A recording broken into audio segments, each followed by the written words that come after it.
Donc ça, c'est le coupe-queue, faut quand même imaginer, hein, parce que je sais que voilà, certains vont me dire ah non mais c'est des cochons, tout ça. J'entends souvent cet argument. Ça n'en demeure pas moins des êtres sensibles qui évidemment ressentent la douleur et même si ça peut vous paraître des fois un peu disgracieux un cochon ou quoi, je veux dire aucun être vivant ne mérite d'être enfermé dans une cage comme on l'a vu avant. Qu'on lui coupe la queue avec ce genre d'instrument de torture, donc en plus il n'est pas endormi, j'imagine. Non.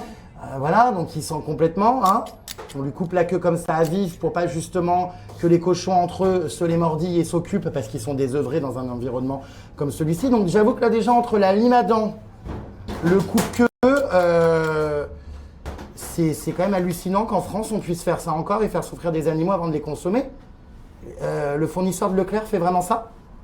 Bah, le fournisseur de Leclerc, les fournisseurs de Leclerc, et en fait tous les élevages font ça. C'est pour ça qu'on demande à ce que ça change, parce que juste c'est inacceptable. Et si les gens le savent, bah, évidemment ils signent les pétitions, ils demandent à ce que ça change, mais sauf que ça, les entreprises n'agissent pas. C'est pour ça qu'on rend public en fait les non-engagements, les non-avancées qui sont faits par ces entreprises. On a régulièrement dans les élevages donc des scalpels ou des pinces comme ça, c'est ça, pour castrer à vif sans endormir les cochons? Ouais, c'est un petit peu plus grand. Alors la castration à vif est interdite en France, mais bah, justement sur des images qu'on a pu obtenir, on voit que c'est encore pratiqué. Et en tout cas, la castration est pratiquée, parfois avec un anesthésique. Un antidouleur, mais on a pu constater que dans certains élevages, la réglementation n'était pas respectée et ça continue de se faire à vif.